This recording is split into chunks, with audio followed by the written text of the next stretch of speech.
Hey, this is Meredith Elliott Powell, and you know what time it is. It is 8 a.m. Eastern. Well, it is 6 a.m. for Mark and I. We are in New Mexico at a conference, but we are still here doing sales logic. So, Mark, been a good event for you so far? Yeah, it's been a good event, and I know you've got a lot of control of this thing because you are the chairperson for National Speakers Association. That's what we're here for. So thank you for your service. Thank you. Thank you. But hey, let's get on with the show, shall we? Yeah, let's go ahead and get on with the show. We got a great show packed for you today. Excited to talk to our audience, and let's go ahead and get started.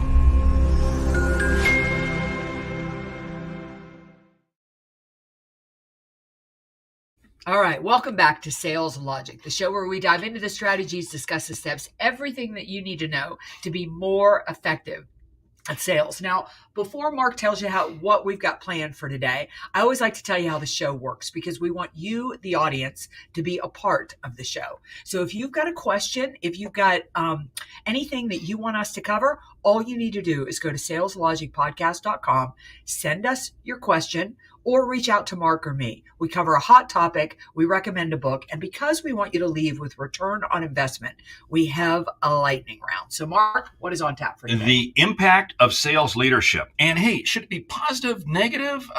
Does it even matter? What's the impact? And the question today comes from Roy in Toronto. He asks, I'm a new sales leader, excited about the role. What can I do to really help my team and all my team as top performers? I'm having a little imposter syndrome. So you know what I did?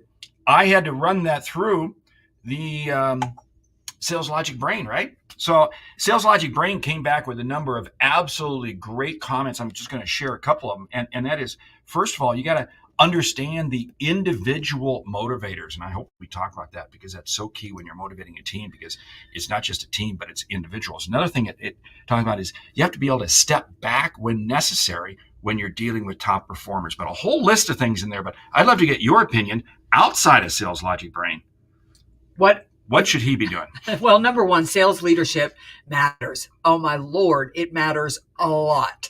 And, it's kind of understandable to have a little bit of imposter syndrome, right? Because, a lot of times the sales leader isn't the top performer on the team. You got it because you love leadership, because you love to develop people. So I would say, number one, get your head right about what your role is. Your role is to support the people around you, to make it easier for them to sell by providing them the tools and the resources that they need to sell. And number two, removing obstacles that are in the way for them to be effective to sell and to close the deal. Well, that's so key. They've got to feel that you're there to help them, because if they feel you're an obstacle, if you're just a spreadsheet jockey, if all you're doing is reporting, you're just watching over them, they're not going to be supportive of you, and they're going to block you. You have to take on the role that you're going to help them through whatever obstacles they might have. And you know what? Help them celebrate their success. We got a great audience already this morning. Good morning, John. Yeah, John's here with us at this conference. I would love to know what Jack Hubbard thinks about sales leadership. Mark and I were talking about the fact that you have to support sales professionals in the way that they want to be supported. So if I were sitting in your shoes, I were brand new to the role, the very first thing that I would do is sit down and have a conversation with each individual salesperson and figure out from them what they believe they need and want from you in order to make them successful. Now, at the same time, don't let these people roll over you because they think they're top sales professionals. You got to lay out your expectations. I don't care if they're blowing it out of the water or not. They still have to report to you. They still have to tell you what's going on. They still have to tell you the calls they're making, what's in their pipeline, how things are going. And that's so key, because accountability is critical, because there'll always be a top performer who thinks, okay, they're gonna kind of manage you versus you managing them. And of course, I hate the term managing, but here's what I see happening is that they no longer update their CRM. They no longer do this. They no longer do that. You do have to hold them accountable to that. Now, you got to hold them accountable in a manner that respects who they are. But you say, hey, look, we're part of a team, we're part of an organization, we support a company, however it might be. And these tasks are all absolutely critical to help the entire machine drive forward. Realize you may feel it's a pain, but It's one of the things we do as an organization to support the organization. Yeah, you also have got to understand that that even a top salesperson can be a better salesperson. So the skills that you provide to them, the support that you provide to them is going to make them better at what they do. So I'm not a fan. I'd love to know what the audience feels. I don't take a hands-on approach. I don't care how good or how effective you are. In fact, in my own coaching business, I only work with top performers, helping top performers get better. And think about elite athletes. I'm a big tennis fan, and Indian Wells is going on right now. And I think about, the top tennis players there, they all have a team around them designed to help them get better. So you can always dial in, but that's your job, is to think of yourself as like you're the engine behind the salesperson. And if you can clear the clutter out of the way so the obstacles are removed, and then you can give them things that make them more effective. I am gonna say, it's an interesting statistic that I always talk about with team engagement, but 67% of disciplinary issues, 67% of the time you believe somebody is an underperformer is because they didn't understand what was expected of them. Imagine that I worked for Bryn and then I go to work for John or Ashita. Here's the thing. Bryn's expectations of what it takes to be effective in her organization may be very different than what John or Ashita think are important in their expectation, in their organization. And you have to make sure I am clear on whatever it is that I do. If I focus on these top 5 things, I'm best positioned to be successful. And that includes the communication method. That includes the report, even the time of the day that you feel best to communicate. Here's something I found. New leaders coming in, you've got to understand and you got to ask them, okay, what are your professional goals? And you need to, when appropriate, understand what their personal goals are. Because here's the whole thing. That person will support you if they know that you're supporting them. Now, I know personal goals can get in the way of some HR departments and so forth, but I'll tell you what, the more you understand them, and one of the ways you do that is by you have to be a little bit transparent with them.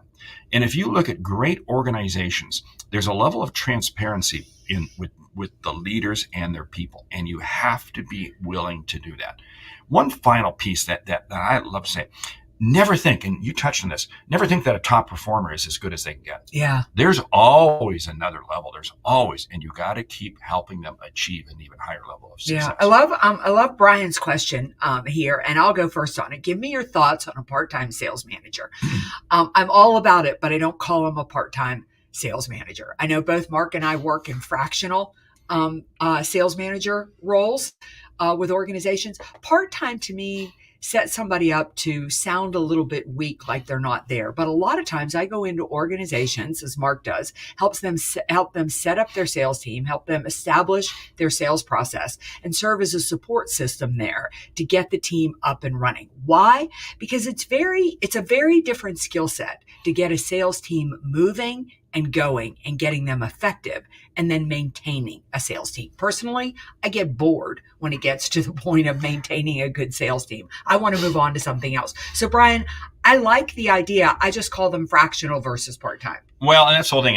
I do this a lot. And one of the key things is when you're on, and you have to be all in. Don't sit there and try to do 2 things at one time. Okay, you're like trying to manage these people and you're trying to do this other thing at the same time. No. You are singularly focused when you're a part-time manager. And again, I hate that term, part-time manager, but singularly focused. And you've got to make sure that they understand that emotionally and empathetically, you are engaged with them. Yeah, I love this question coming from John Register. We're at the same event, and he's hearing a lot of our longtime members ask people, how can we help you? How can we support you? Question on the table is, how far do you go in assisting people? Such a good question. When you are a sales manager, I think there are 2 things that you have to hold people accountable. Number 1, you need to hold them to the behaviors. That's why you need a sales process. And quite frankly, if you're a one-man operation, this works for you too. Like, I have my own sales process that I work. And then you have to hold people accountable to results. Now, here's the answer to the question that John has. How far do you go in assisting people? If I have a member on the team who is underperforming, but doing the behaviors, I have a skill issue. And if they have a skill issue, I am going to help them. If they do not do the behaviors, I have a discipline issue. So I am not going to help them. So imagine this, John, to kind of to your point, let's assume that I come up to you and I say, I really want to book more speaking gigs this year. And you show me where to find a sales process. You help me out with things, but I never take action. Don't help me anymore. If I take action and I don't land exactly what I want, help me do that. See, and that comes down to whether or not it's a skill or an attitude, because for some reason you say, hey, look, you got the tools to do it, but you chose not to do it. To me, that's an attitude. Something is just not wired in there. And I'll tell you what, I can train skill. All I can do is set the table for attitude. It's up to you as an individual person. This is a key thing for any sales leader. You can't motivate people. All you can do is create an environment for them to motivate themselves. So, in your case, if you didn't do it, you're right.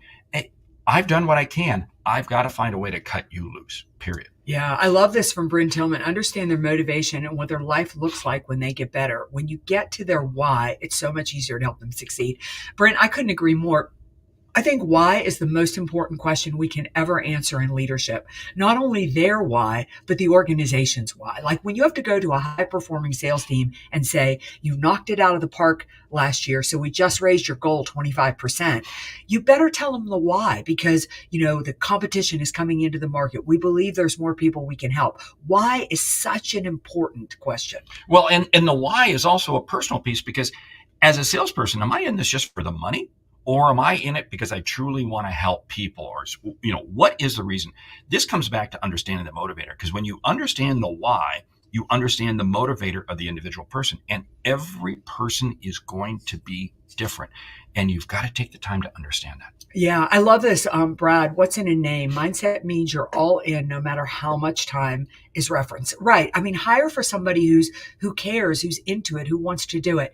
One thing that I think, though, so often I see with sales managers, if you can't be effective at sales yourself, if you're not really, really good at it, you need to build your own skill set, because salespeople do not respect people who can't jump in and do it too. And, a lot of times when I'm coaching salespeople, I'll get in there and it really is a skill issue. They'll be doing the behaviors like crazy, and I need to make a cold call for them. I need to go on a call and lead the way and let them see how I do it in order to be effective. The other thing that drives me crazy with sales leaders is that once they move into a leadership role, they stop selling. And I'm not a big fan of a producing sales manager, because I don't think that you have the time to do that. But you need to get out and you need to sell, because the way I sold 2 years ago, like there's nuances that are different in the marketplace, and you need to understand those nuances. A quota carrying sales manager is a recipe for failure, because when you get down to the end of the quarter, who are they going to be more focused on? Their own quota. They're going to be more focused on their own quota. So I can't stand that. But you bring up a good point. They have got to understand that you can do everything that they're being asked to do. Now, you may not do it at their same level. Okay. I'm not looking for I'll tell you what, top performing salespeople rarely make great sales managers, because they just assume everybody else does it. Tends to be that person that's about 1/3 of the way down. They're the ones who tend to make, because they understand and they listen better. So let's come back to this whole piece. As a salesperson, if I'm being led by a manager and they have no clue how to do the job, am I going to have respect for them? No. But if I've got somebody who's willing to get in the trenches with me, go on sales calls, jump on the phone with me, help me, not take control. This is so key.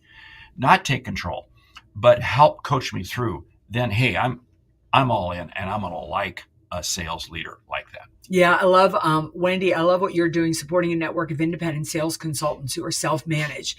Your success is based on enablement and adding value, which means what I love about this is Wendy has to be in a position of influence. She doesn't have authority. And I think every sales manager should act like that, should act like people aren't forced to do what I need them to do. How can I make them want to do that? And I think one of the things I think that sales managers miss, sales leaders miss, is that I'm watching my team to try to figure out either why they're successful so we can replicate that, or why they're not successful. I don't expect them to figure that out on their own, which means I see so many micromanaging sales leaders like, Mark, you didn't get your numbers this month. What are you going to do next month to get your numbers? What are you going to do? Mark needs me to help him with that. That's like, if I'm not doing that, why do you need a sales leader? Yeah, and I love this. When you're managing a group of independent salespeople, you have to be even more explaining in terms of the benefits of why this is a good activity. Because really, this is all about motivation, and they have to see a positive environment. This is so key. I've never seen anybody be able to lead a group of independent salespeople from a state of negativity. It has to be from, and you have to be continually creating an aspirational approach that by them doing this, by you helping them with this, they can achieve this next level up. Yeah, I love what Bill Snow says here. Fractional sales managers are great for small businesses that need a proven leader but are not ready for a full-time manager. That's right. They can get it up. They can get it going. And Jack, so thank you for weighing in, who I learned sales leadership from. You guys have said it all. Leadership is about providing tools and removing barriers to help maximize performance and to understand what fulfills each individual in their work. I want to build on that because, remove tools. That does not mean you remove accountability. This is so key. It does not mean that you're going to allow this salesperson to do their job in one manner and this salesperson over here. I was with a team one time where the top performer was able to skate through everything else. They could show up late for meetings. They could show up late for, they didn't have to do any reports because, oh, wow, they're so good. And I'll tell you what, that became a cancer within the organization. Ultimately, that top performer began to slip very quickly.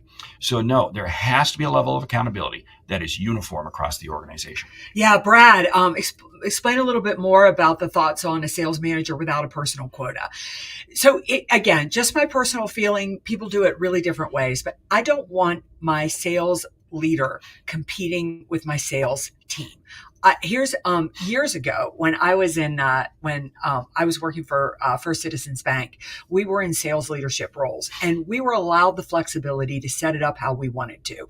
We could either carry a quota and then lead the team, or we could have one blanket quota. Like for all of my salespeople, I had to add my quota on top of their quota. Like they all had to perform 10% better. And one of my peers did it. He wanted to be a performing sales leader. I wanted to invest in my team. I way outperformed him at the end of the year because not having my own quota meant I had to make the people around me better. And I spent my time and my energy making them better. The other thing it motivated me to do, if I had dead weight on that team, I was getting it off the team, because that was going to hold me back. And I wasn't competing with them. They trusted me. They built better relationship with me. I got to add, because I was in a little different situation. I was in Knoxville, Tennessee, new sales leader, but I had a quota. And I'll tell you what, when it came down to the end of the quota, I was all focused on me. And there were many, many times when my people were struggling and I should have been out there coaching them. But you know what? I let it go.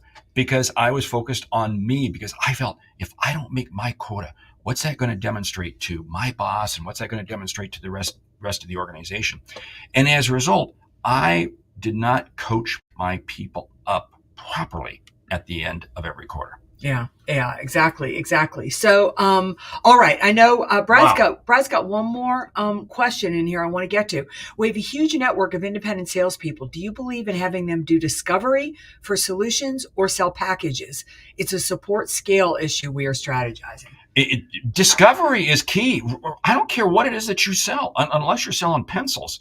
Even if you're selling pencils, it's discovery. Discovery is critical in any sales process. Here's the whole thing. Independent salespeople are probably going to try to short circuit the process even more so, because they're just going to try to blitz through their leads, blitz through their prospects, whatever. But you've got to be able to show them the benefits of what discovery is all about. that, wait a minute, there is business that they can get if they're willing to dive in a little bit more. Yeah, I'm right with Mark on that, and I really focus on discovery. In fact, I think the highest and best use of salespeople today has shifted more to discovery than it is to selling the product or the package. And this is why, because people have become very comfortable buying without a personal interaction. But the value that salespeople bring to you that you can't get anywhere else is they interact with the customer and they hear what isn't being met in the marketplace. They are your path to profitability if you focus them on discovery. Yeah, because you are the distinguishing competitive advantage. The individual salesperson is more critical than ever because there's so much information out there. Yeah. So discovery is key. One of the things that I think discovery is taking on is we're actually de-educating the customer, because so many times the customer feels they know what the answer is. And discovery is about de-educating them so we can really understand what they are really truly looking for. We are burning time. Yeah. So what's the book for today? Well, the book, before we get to the book, we should talk next Tuesday. If you're catching this live here, it's next Wednesday. We want you to join us for the Sales Logic webinar. We're going to be diving into 5 very unique special things and having a really critical offer, because we want to get you into the Sales Logic Mastermind. Yeah. The brain is working so well. People who are in it, we get comments every week from people who are in the mastermind and they love it. So we really want you to join it. If you're interested right now, jump out to Sales Logic Podcast. You'll see the mastermind up at the top. Jump down there, because guess what? There's a price increase coming. Yeah, exactly. So you can get in. You can get in under the wire. Yes. Now. But anyway, okay. The book, Guy Kawasaki, Think Remarkable. Think Remarkable. I have this book is just coming out. I learned about it from Jack Hubbard. He is going to feature Guy Kawasaki on his podcast. So you need to go follow Jack Hubbard and find his podcast. And then and this book, I went on and read everything about it. I've pre-ordered the book. It looks really incredible. But then isn't anything that comes from Guy Kawasaki that's totally incredible? Because he takes such a unique perspective, and he's not afraid. He's not afraid to call somebody out. And I'm looking forward to the book too, because there's gonna be some cool stuff in the book. But anyway, hey, lightning round. Are you ready? I'm ready. Top 10 ways to build a growth mindset. Number 1, I would say that schedule time every single day to learn and develop for nothing more than education. 2, be absolutely ruthless with how you hold your day accountable. You and I are both very discipline oriented with how we start the day.